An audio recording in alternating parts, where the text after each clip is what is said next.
Écrivain discret, se qualifie-t-il, car comme il le souligne, il écrit beaucoup, mais publie peu. On est d'accord, chers téléspectateurs, que ce n'est pas normal. Mais les réflexions qu'il partage sur les réseaux sociaux ne passent pas inaperçues. Elles suscitent intérêts et commentaires. Il a même commencé une nouvelle rubrique, Lu pour vous, il nous en dira plus. Dans votre émission consacrée à la pensée, nous sommes très heureux de recevoir un passionné de lecture, un esprit fécond et libre. N'ayons pas peur des mots, un intellectuel. Mais va-t-il l'assumer? Bienvenue dans Livrez-vous.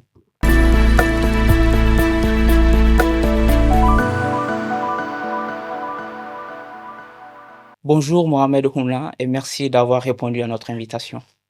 Merci beaucoup, Monsieur Cissé. Bonjour à vos téléspectateurs, aux spectateurs et à tous ceux qui suivent votre émission. Et merci de m'avoir invité. Vous êtes économiste de formation et banquier de carrière avec une expérience de 35 ans dans les plus grandes banques nationales au Mali. Vous avez été conseiller au ministère de l'Investissement puis à la Primature. Retraité actif, vous nourrissez le débat public à travers des réflexions sur les politiques publiques, sur l'économie et sur la gouvernance. Vous le dites, vous êtes fasciné par les grandes civilisations et les évolutions disruptives en cours, que vous analysez à la croisée de l'histoire et de la prospective. Je rappelle que vous êtes l'auteur de plusieurs publications, dont un article qui s'intitule De l'arbre à palabre à TikTok, où est passée la pensée, un mode d'emploi de l'intervention intellectuelle, un appel au sursaut intellectuel, un texte qui sera au cœur de notre conversation. Petite parenthèse, j'avoue que vous êtes en train de changer ma perception du banquier. J'ai souvent des palabres philosophiques avec les juristes et les banquiers, des gens sympathiques par ailleurs. Ma palabre avec les banquiers remonte à la lecture du célèbre roman de l'écrivain John Steinbeck. Il est américain. Il a écrit en 1939 Les raisins de la colère, un roman qui dépeint la Grande Dépression et la crise économique de 1929, les relations entre les fermiers et les banquiers dans la gestion des prêts et des dettes.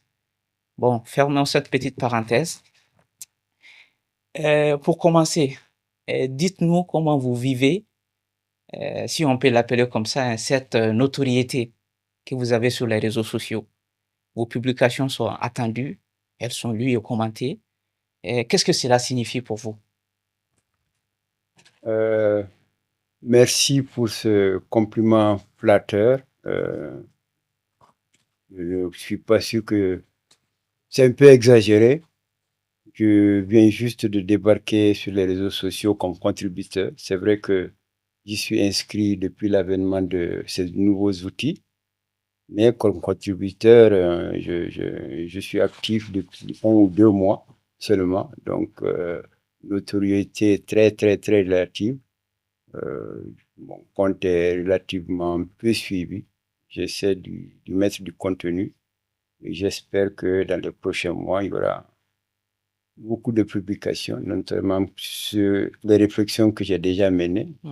Voilà, donc je reste modeste. Je suis à ma place, un vieux retraité qui essaie de partager avec, sur les réseaux sociaux, ses réflexions sur, comme vous dites, sur l'évolution du monde, sur notre histoire, et voilà. Et justement, pourquoi avoir choisi l'écriture, spécifiquement sur les réseaux sociaux, comme mode d'intervention dans le débat public? Les réseaux sociaux, parce que comment on peut appeler ça? Aujourd'hui, je crois que c'est le canal qui atteint le maximum de personnes. Vraiment, c'est les nouveaux campus universitaires, c'est les nouvelles bibliothèques. TikTok et Facebook sont aujourd'hui incontournables pour ceux qui veulent participer à la réflexion intellectuelle. Donc, pourquoi l'écriture? Bon, parce que l'écriture, ça permet de structurer vos idées, de les mettre au débat et d'attendre un retour, comment on peut, le retour des lecteurs et des critiques. Et récemment, vous avez même commencé une nouvelle rubrique, comme je le disais, Lu pour vous. Et pourquoi ça? Ce besoin de partager vos lectures avec le public. poursuivre? Parce qu'aujourd'hui, pour ne rien vous cacher, aujourd'hui, j'ai un gros intérêt Mm. pour l'évolution du monde, les évolutions disruptives qui sont en train d'arriver avec la révolution technologique, les mutations climatiques, la géopolitique qui change. Mhm. Tout ça, dans un avenir très proche, vont fondamentalement affecter notre environnement. Donc, je sais que par ailleurs, il y a beaucoup d'intellectuels, d'autres horizons, qui ne sont pas nécessairement africains. Il y a des Africains parmi eux Mm. qui réfléchissent sur ces questions. Donc, j'essaie de faire des petits résumés pour les lecteurs qui sont intéressés. Après, bon, ceux qui sont intéressés pourront aller sur les plateformes digitales ou acquérir le livre dont j'ai fait une publicité gratuite. Voilà. Ouais. Et revenons-en maintenant au texte, de l'arbre à palabre à TikTok, où est passée la pensée. Bon, on ne va pas revenir sur le débat, qu'est-ce qu'un intellectuel, à quoi sert-il? Et avant aussi de rentrer dans la réflexion sur les conditions de la réinvention de la parole intellectuelle malienne, d'abord, pourquoi la figure de l'intellectuel est-elle rejetée dans notre société? Pourquoi l'intellectuel est-il devenu inaudible? Parce qu'aujourd'hui, de mon point de vue, les intellectuels se sont murés dans une espèce de miroir. Ils ne participent plus au débat public tel qu'ils le devraient. Ils sont restés dans une posture où ils sont dans un débat entre intellectuels. Mm. Or, aujourd'hui, comme vous le savez, avec l'avènement et l'essor des réseaux sociaux, aujourd'hui, l'information, la pensée, c'est démocratisé au vrai sens du terme. Évidemment, avec tous les excès que nous connaissons, la diffusion des fake news, les gens qui parlent très souvent de sujets qu'ils ne connaissent pas nécessairement.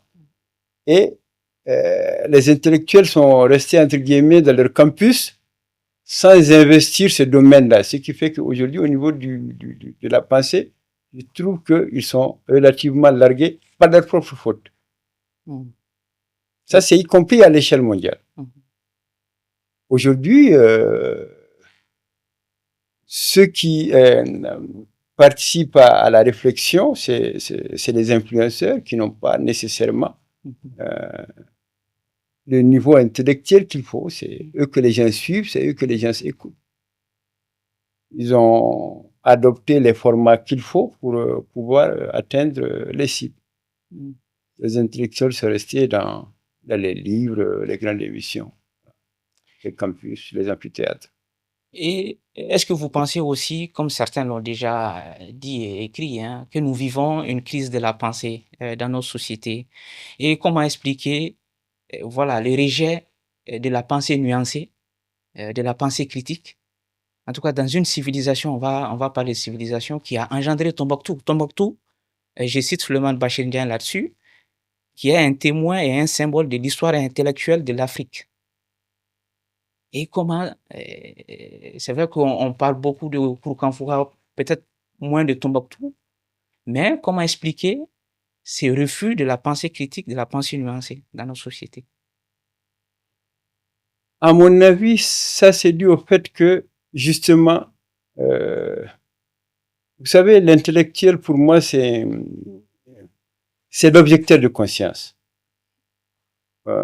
des gouvernants, de la société, face à leurs propres contradictions. Or, nos intellectuels se sont mis à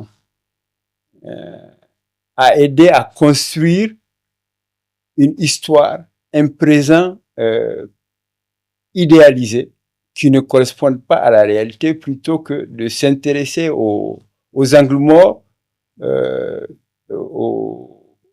qui existent dans notre société, aux défaites, à tout ce qu'on n'a pas pu réussir, à les rechercher, à en creuser les conséquences. Ils ont fui ce débat, ils se sont englués dans une dynamique où, voilà, nous fûmes, comme disait un ancien président, et bon, j'imagine, nous sommes encore, et puis nous serons demain, je trouve que c'est assez court.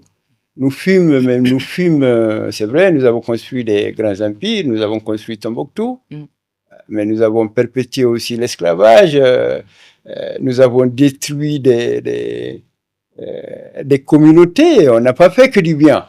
Et pour moi, une histoire, c'est un tout.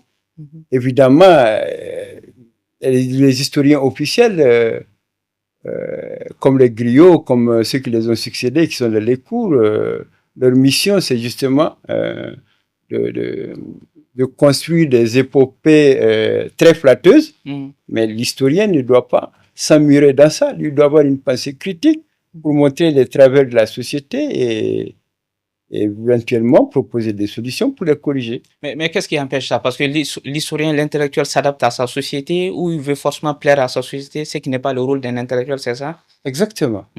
Exactement. Le gros problème, c'est ça. On s'est enfermé dans... je ne vais pas parler de déni, mais on s'est enfermé dans cette faible... comment je peux appeler ça? Dans cette paresse intellectuelle qui nous empêche d'aller voir au-delà des prismes habituels de lecture. Et comment penser dans une société où tout est en crise? Comment penser notre société? Tout est en crise, tout est à penser. Il y a trois choses. Il faut mettre d'abord tout à plat, tout regarder. Il faut savoir regarder dans le rétroviseur. Qu'est-ce que nous avons fait de bien? Qu'est-ce que nous n'avons pas fait de bien? Et pourquoi nous en sommes là? Qu'est-ce qu'on a raté? Ça, pour moi, c'est la première mission de l'intellectuel. Interroger le passé. Qu'est-ce que nous vivons actuellement? Parce que par exemple, vous parlez de crise multidimensionnelle. Évidemment, il y a des causes multiples. On parle du colonialisme, on parle de la guerre en Libye, on parle de dilettantisme touareg, on parle de mille et une choses qui sont évidemment vraies, mais à mon avis, c'est un diagnostic incomplet. Il y a certainement d'autres causes qu'il faut rechercher au-delà des constats publics que nous faisons, que nous laissons toujours et que nous essayons de corriger. Derrière, je donne juste quelques exemples par rapport à la crise actuelle. Voilà, le colonialisme n'a pas fait que du bien, mais est-ce que les régimes précédents, est-ce que vouloir passer au lendemain des indépendances d'une société féodale archaïque vers un marxisme-léninisme strict, est-ce que c'était une bonne idée? Est-ce que ça n'a pas créé des frustrations dans certains pans entiers de notre société? Est-ce qu'on s'est jamais interrogé sur ça?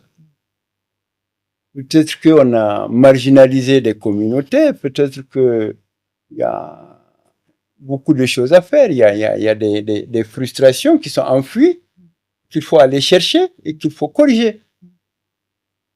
Donc on ne fouille pas assez. Et Exactement. on va pas Exactement. assez. On n'interroge pas assez le passé. Ça, c'est la première chose. Le présent, on ne l'analyse pas assez.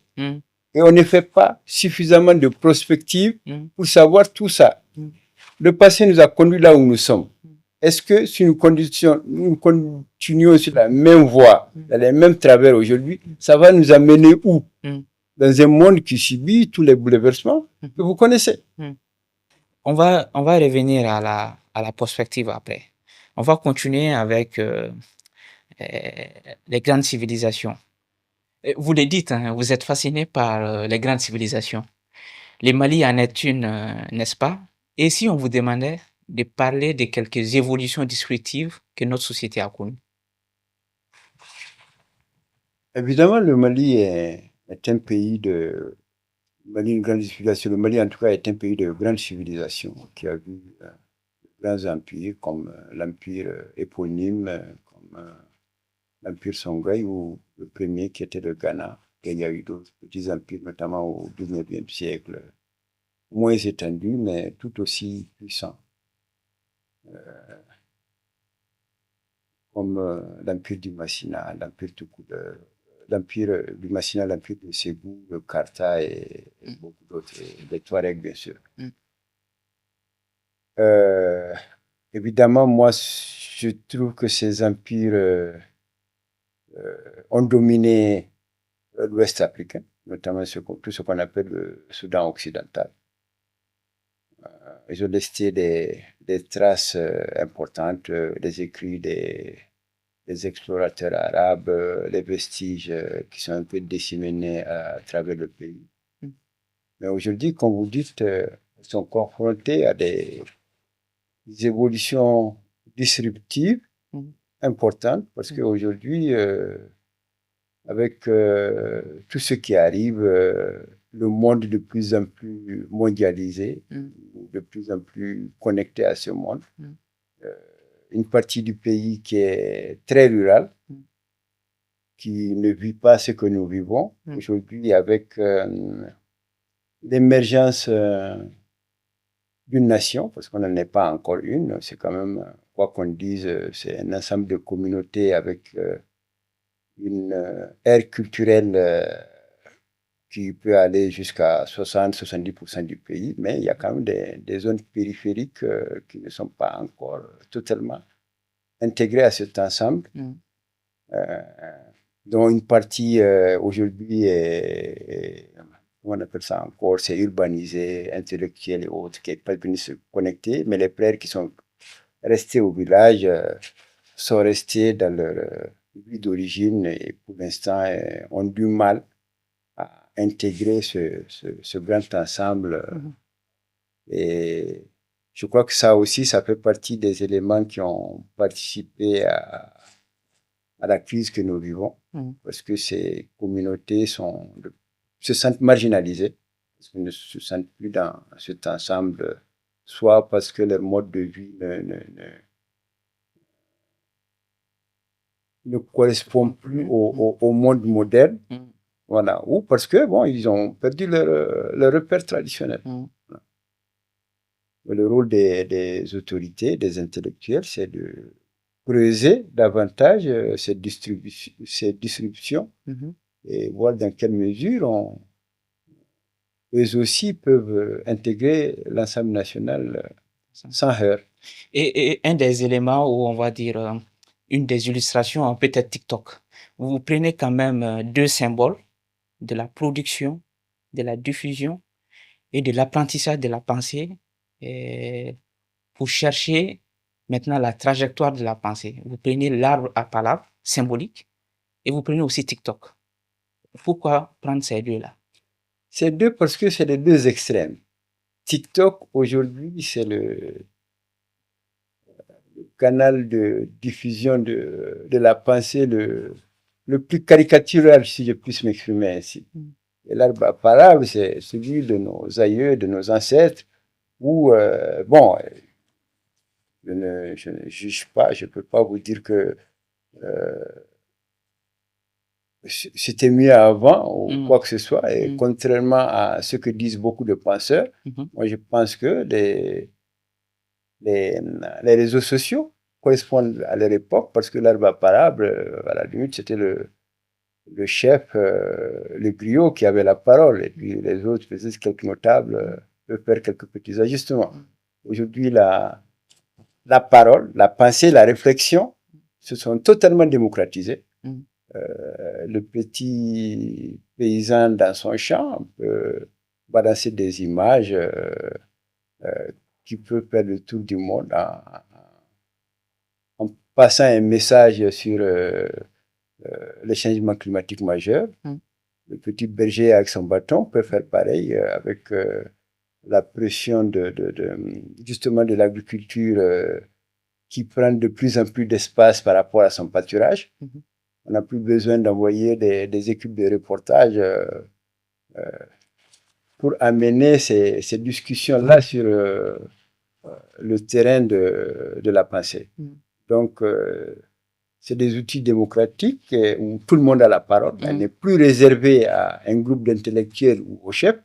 Chacun a la parole, il a le moyen, à travers son petit smartphone, de la partager. Même si ce n'est pas forcément aussi structuré que peut le faire un intellectuel. Voilà.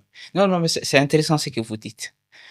Euh, Parce qu'en même temps, vous savez, nous sommes dans un contexte, en tout cas, de refondation où, en tout cas, on réfléchit sur des mécanismes traditionnels endogènes, entre guillemets.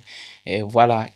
Par exemple, on parle maintenant très souvent de l'arbre à palabre, peut-être même pour remplacer l'élection, parce qu'on se dit, oui, là-bas aussi, la parole était libre, la parole était donnée, la parole était structurée.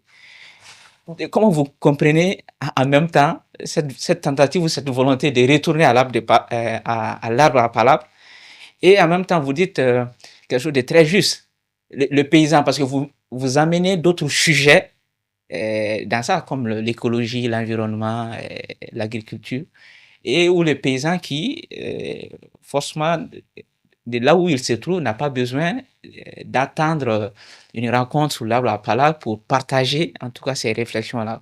Comment vous comprenez ou vous percevez cette tentative de retourner à l'arbre de palabre pour montrer que oui, qu'on avait des mécanismes propres à nous, avec ses limites, bien sûr.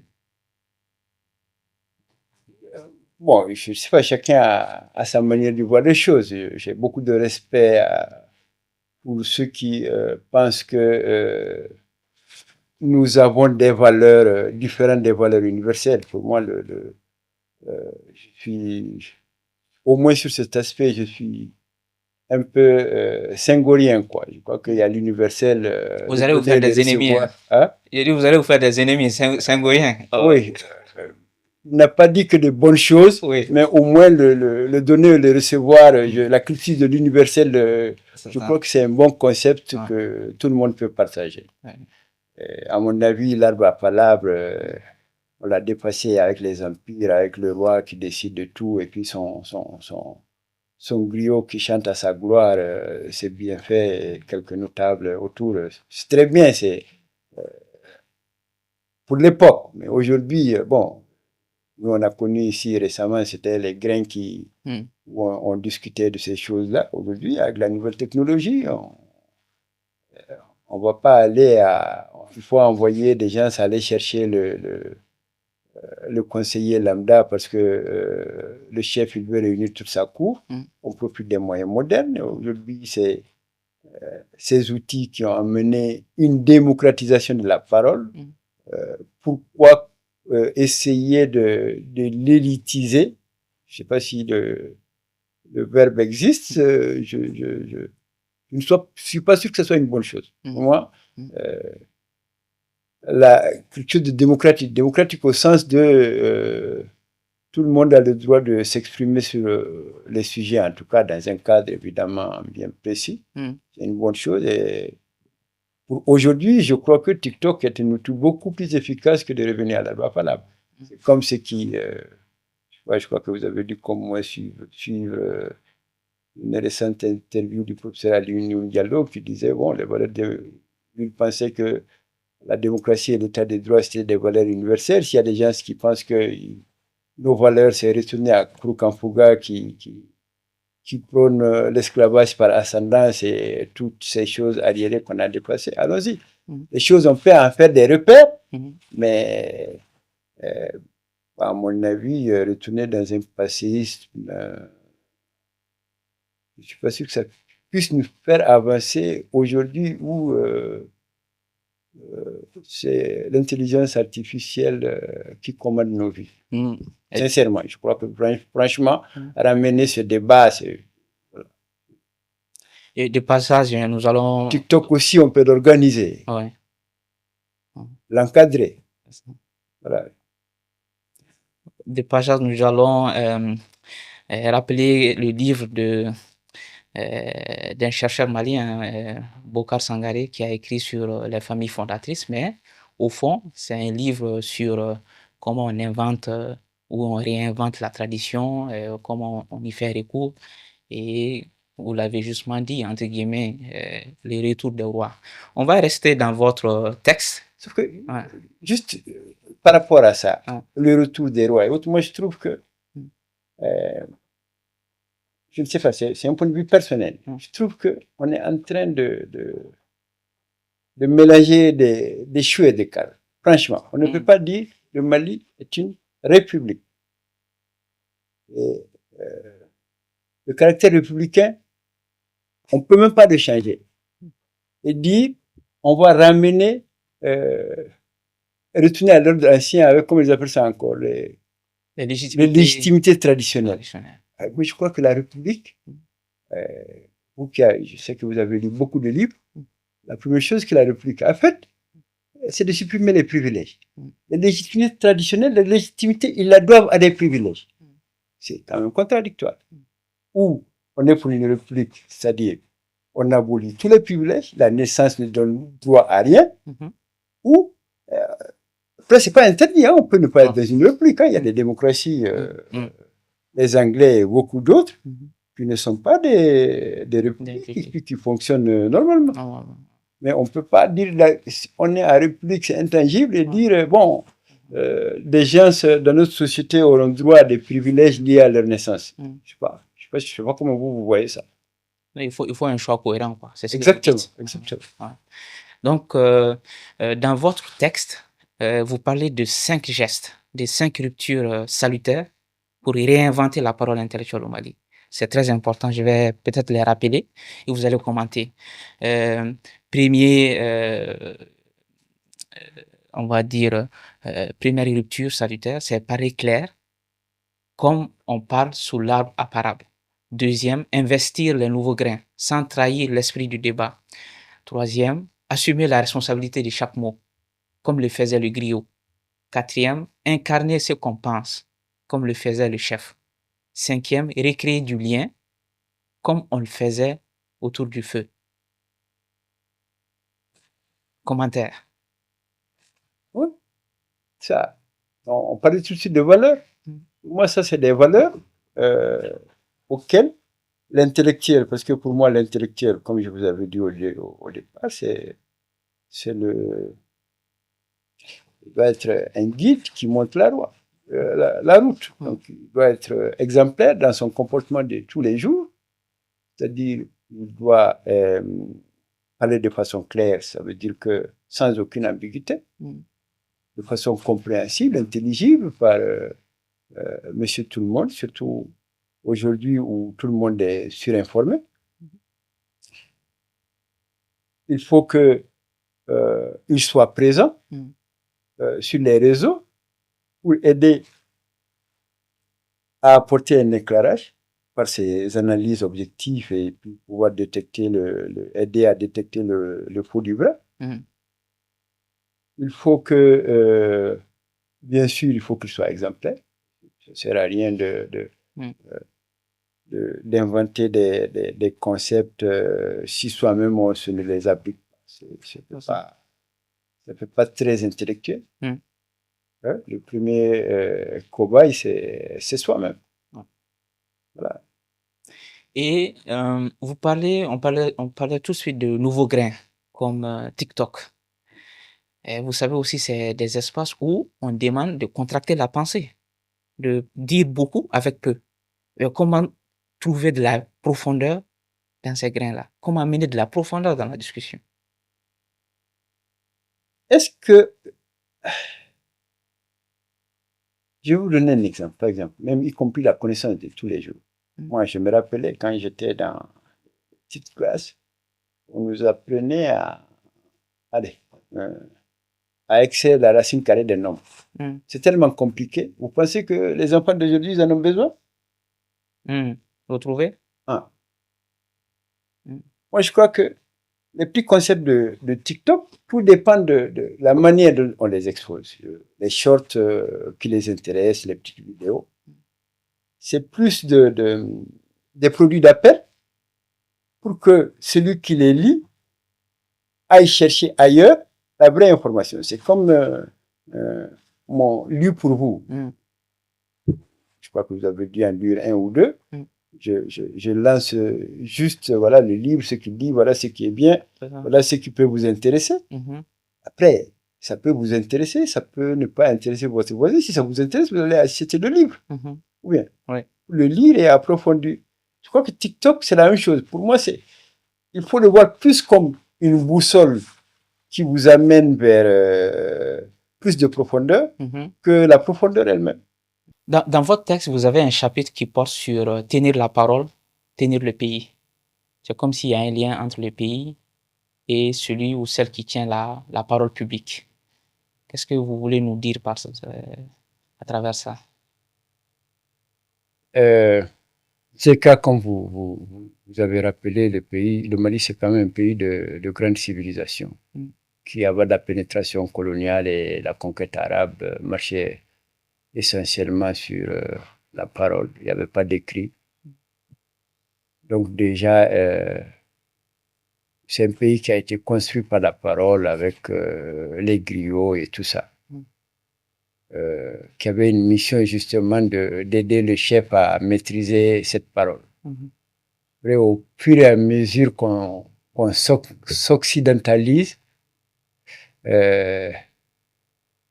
la parole est passée de l'autre côté. Normalement, elle aurait dû passer du côté des intellectuels pour éclairer les chefs et tenir un discours cohérent qui justement analyse, critique la société telle qu'elle est, passe des propositions dans lesquelles les hommes de pouvoir puisent pour faire avancer le pays. Donc, cette parole, normalement, c'est le monde intellectuel qui doit la mettre à la disposition de l'homme politique, comme ça se fait ailleurs. Ailleurs, en général, vous trouverez parmi les grands candidats à l'élection présidentielle américaine ou française que les programmes, notamment sur le plan intellectuel, sont largement inspirés par les intellectuels qui les conseillent par rapport à leur vision sur la société française, comment elle évolue. Je ne suis pas sûr qu'on ait réussi ça un jour, mais il faut que, un jour ou l'autre, que les intellectuels, pas qu'ils prennent le pouvoir, mais au moins qu'ils soient des hommes d'influence au service du pouvoir, pour les éclairer, pas pour être conseillers dans les cabinets, mais à travers leurs écrits, leurs conférences, qu'ils les mettent à disposition comme source d'inspiration à ceux qui dirigent. Est-ce que je me trompe quand je qualifie votre texte comme un appel à un sursaut intellectuel? Parce que avec des amis, nous en avons beaucoup discuté parce que c'est un texte qui a beaucoup circulé. C'est pour ça que je parle de notoriété peut-être qui n'est pas sur les réseaux, mais en tout cas qui est en dehors des réseaux parce que ça a été beaucoup partagé. C'est un appel à un sursaut intellectuel dans ces pays? Absolument, et pour ne rien vous cacher, sur cette même thématique, j'ai un ou deux articles en gestation. Il y a un que j'ai presque finalisé qui pourra être publié dans les tout prochains jours. C'est un appel pour que les intellectuels qu'ils reprennent leur place dans l'espace public et qu'ils ne restent pas enfermés dans les amphis avec les étudiants. C'est ça. Mettre à la disposition de la société. C'est ça. Tcherno Molenambo, un intellectuel guinéen, il a fait un texte récemment et il emploie des mots très durs pour qualifier l'intelligentsia guinéenne. Pour lui, les intellectuels guinéens manquent d'idées et d'idéal. Il continue en disant que l'intellectuel sénégalais aime le Sénégal, l'intellectuel guinéen n'aime que son ventre. Bon, je le cite, il parle de Guinée, mais est-ce qu'on ne peut pas transposer ça peut-être dans notre pays ou ailleurs? Avant de vous donner la parole, il y a l'intellectuel camerounais aussi, Achille Mbembe. Vous êtes un grand lecteur, qui va jusqu'à postuler que le recul démocratique en Afrique est la conséquence de l'atonie intellectuelle. Absolument. Je suis totalement sur cette ligne. Je crois que si aujourd'hui on est à recul, c'est parce que on manque de réflexion intellectuelle digeste à la disposition des gouvernants. Je ne vais pas jusqu'à la caricature de Monenembo. J'ai lu les textes, un texte brillant. Mais je suis totalement d'accord avec eux que pour que l'Afrique puisse s'arrimer au wagon mondial, il faut que son intelligentsia bouge. Et là où je rejoins un peu mon Nembo, c'est que j'entends beaucoup parler d'Afrique. Moi, il y a 54 Afriques. Chaque pays a ses réalités, a son intelligentsia. Je suis plutôt d'accord avec lui qu'il fasse la distinction entre ce qui se passe au Sénégal et ce qui se passe dans son pays. Voilà. Parce que le Sénégal, quand même, se démarque. Hein, Bien sûr. quand on parle d'environnement intellectuel et tout. Absolument. Avec de grandes traditions intellectuelles. Hein. Absolument. Senghor, vous en avez parlé, Cheikh Anta Diop, et après de Souleymane Bachir Ndiaye. Mais Cheikh Anta Diop, bon, attends, vous allez vous faire des amis ou des ennemis.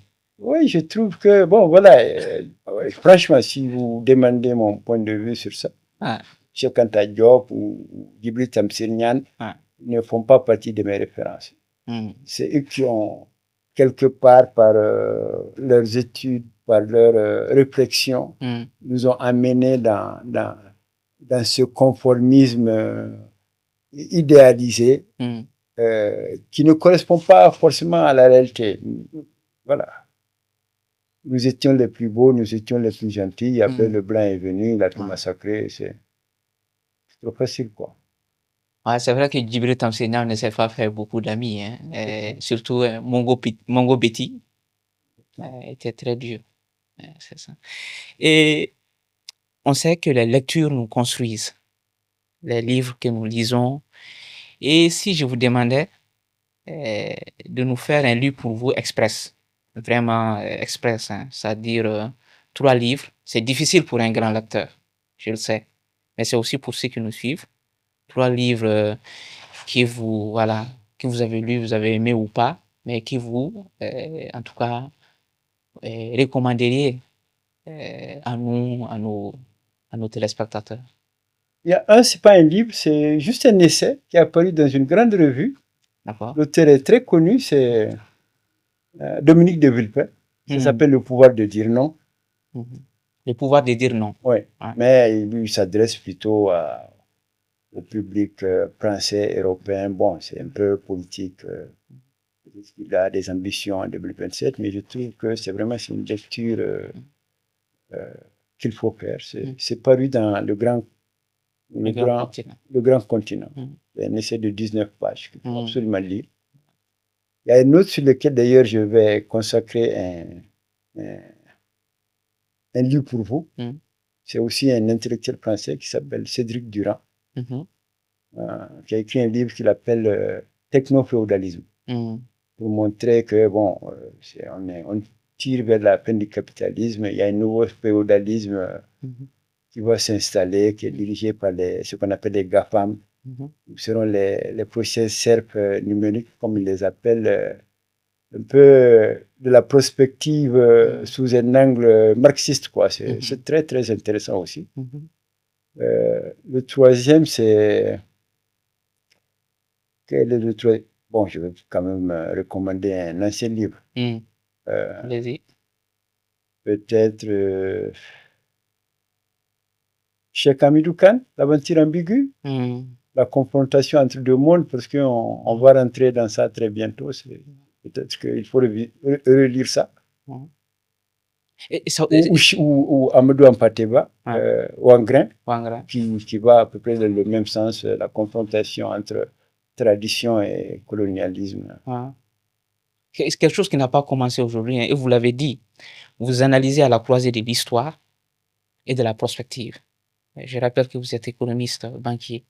Mais vous avez peur quand vous confrontez souvent ces deux tendances, ces deux mondes, ces deux évolutions, souvent qui vont dans le même sens ou souvent pas. Vous avez peur? Vous êtes quel type d'intellectuel? Optimiste, pessimiste? Très pessimiste. Très pessimiste. Très pessimiste. Parce qu'aujourd'hui, ça va de plus en plus vite. Jusqu'ici, les évolutions du monde partaient, si je peux dire, à rythme humain. Aujourd'hui, bon, l'autre jour, je lisais un journal, j'ai vu que le Mali a fait un document de prospective Mali 2063. Ça m'a fait sourire. Je crois que si on parvient à savoir ce qui va nous arriver à tous en 2030, c'est bravo, quoi, avec les évolutions technologiques, avec les catastrophes climatiques, mm, avec la géopolitique mondiale qui va dans tous les sens, le trumpisme triomphant, mm, le retour des grands empires, Russie, Turquie et tout ça. mm. Je vous souhaite beaucoup de chance à vous les jeunes. Voilà. Pour vous, 2060, c'est loin, Trop loin. mais Pour la moi, même prospective, finalement, c'est pas ça? la prospective aujourd'hui, pour moi, 5 ans, c'est au-delà de 5 ans, c'est vraiment c'est de c'est vraiment un exercice intellectuel, sans plus. Mm. Pas sérieux. On ne peut pas prévoir plus de 5 ans aujourd'hui. Tellement les choses vont Vont vite. vite, Ouais. exactement. Avec les biotechnologies, avec l'automatisation des armes autonomes, c'est effroyable. Mm. C'est effroyable. C'est effroyable. Nous allons encore compter sur vous pour continuer à nous éclairer sur ces sujets-là. Et vous voyez, il y a l'intellectuel, on en parlait tout de suite, Camerounais Mongo Betty, qui définit l'intellectuel comme quelqu'un qui a choisi d'envisager le monde d'une certaine façon, en accordant la priorité à un certain nombre de valeurs comme l'engagement, l'abnégation et la réflexion. Est-ce que vous vous retrouvez dans cette définition? Oui, et le recul. Le recul. Si on n'a pas assez de recul par rapport aux choses, si on est intéressé, je ne suis pas sûr qu'on puisse avoir toute l'objectivité requise pour rendre ces réflexions. Mohamed Ouna, l'émission tend vers sa fin, mais je sens que nous n'avons pas fini tout à fait avec vous, car chacun de vos textes est un sujet qui mérite une longue conversation. Mais avant de finir, je ne sais pas, si on vous demandait de vous adresser en tout cas aux intellectuels au Mali, il y en a, est-ce qu'on est déjà d'accord qu'il y en a des intellectuels au Mali? Je sais pas, j'avoue que j'imagine qu'il y en a, parce qu'il y a quand même des universitaires dans ce pays. Oui. Il y en a beaucoup. Ouais. Le vivier numéro un des intellectuels, c'est quand même l'université. Il y a L'université, beaucoup totalement. d'universitaires. J'avoue que, Ouais. comme je vous ai dit, moi, mes passions, c'est l'histoire, c'est la prospective. Je ne sais pas, certainement que j'imagine qu'il y a des intellectuels maliens qui écrivent beaucoup sur d'autres sujets. J'avoue que je ne les lis pas beaucoup. Voilà. Donc, un message, par exemple, aux jeunes, est-ce que c'est avec tous ces rejets, voilà, de la figure de l'intellectuel, est-ce que ça doit encore attirer? Est-ce que, bon, finalement, on se dit pas, bon, intellectuel, bof. Continuez à investir les réseaux sociaux, mais les réseaux sociaux doivent vous conduire à plus de profondeur. Ne vous limitez pas à la surface. C'est comme une porte d'entrée au savoir, mais ne prenez pas les réseaux sociaux, TikTok, Facebook, comme le savoir. C'est des portes qui peuvent vous conduire au savoir. Il y a beaucoup de fausses informations là-dedans. Trouvez les moyens de filtrer la bonne graine de livret et avancer vers des chemins qui vous amènent à la connaissance. Ne jouez pas au paresseux et à faire confiance totalement à la machine. Réfléchissez vous-même aux défis qui se posent à notre pays, aux défis immenses. Je rappelle qu'on peut vous suivre sur les réseaux sociaux, notamment sur Facebook Meta, où on pourra trouver des réflexions sur divers sujets, sur le franc CFA, sur l'état stratège, sur les taxes et beaucoup d'autres. Ainsi prend fin notre conversation. Nous vous donnons rendez-vous très vite pour un nouveau numéro de Livrez-vous. Merci à vous qui nous suivez de plus en plus nombreux. Je rappelle que l'émission sera disponible sur toutes les plateformes d'Infobrut. D'ici là, bien des livres à vous.